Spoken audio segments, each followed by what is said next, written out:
Paul Silva, Ivy Masters Learning Center at ivymasters.com. And today we're going to the 11th question from Linear Digital SAT Test 1, Module 2.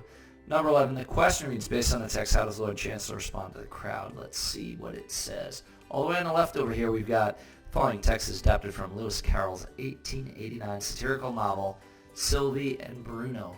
The crowd has been gathered outside a room belonging to the Warden, an official who reports to the Lord Chancellor. So far we've got two characters, Warden, Lord Chancellor. The passage begins. One man who was more excited than the rest flung his hat high in the air and shouted, as well as I could make out, "Who roar for the Sub-Warden?" Everybody roared, but whether it was for the Sub-Warden or not did not clearly appear. Some were shouting bread and some taxes, but no one seemed to know what it was they really wanted. So notice, intro to another character, Sub-Warden, some shout bread, and some taxes. No one seems to know what it was they really wanted. All this I saw from an open window of the Warden's breakfast-saloon, looking across the shoulder of Lord Chancellor. So Lord Chancellor's there, that's Warden's breakfast room. So it's kind of like three characters, Warden, Sub-Warden, Lord Chancellor. What can it all mean? He kept repeating to himself. I've never heard such shouting before, and at this time of the morning too, and with such unanimity. So if you don't know what unanimity means, more common is the word unanimous, and you probably know that one. It's when everyone agrees. So if everyone's shouting the exact same thing, then they are shouting with unanimity. Now, check it out. That must be Lord Chancellor talking because he's the last one mentioned, and it says he kept repeating to himself. Lord Chancellor saying that to himself. So we go to the question. So what do? We underlined important stuff as we went along. And he's like, yeah, what does it all mean? Okay.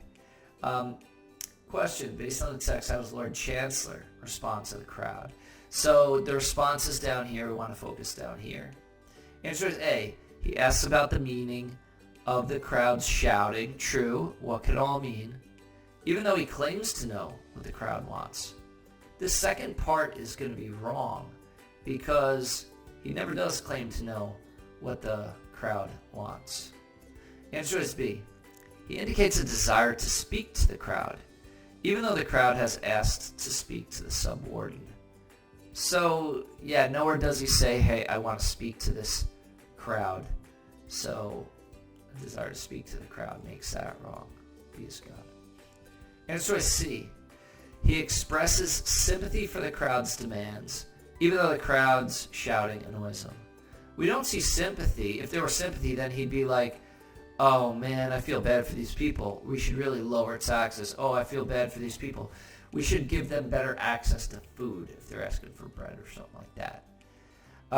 Crowd shouting annoys him.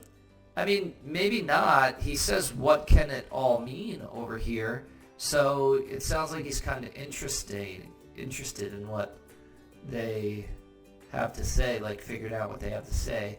So there's no semblance of annoyance either. Answer is D. Better be the correct answer.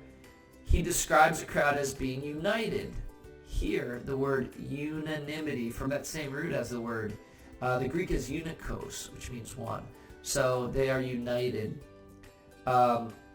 He describes them as being united, I should say. Even though the crowd clearly appears otherwise. Why do they appear otherwise?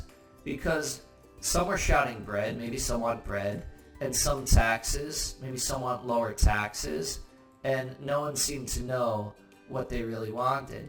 So those things taken together, if they don't know what they want, there is no unanimity. They are not all agreeing, and if some are shouting bread and some are shouting taxes, they're shouting different things. It's definitely the opposite of unanimity, the opposite of being united. D is your correct answer. Thank you for joining us today. If you like this video, click like. You can share it with someone who has difficulty with these types of questions, these reading comprehension questions. If there's any question you'd like to see answered from any official PSAT or SAT or ACT, leave that in the comments. I'd be happy to shoot a video on it. Click subscribe so you don't miss anything, and check out our 1-minute video on TikTok. Have a great day.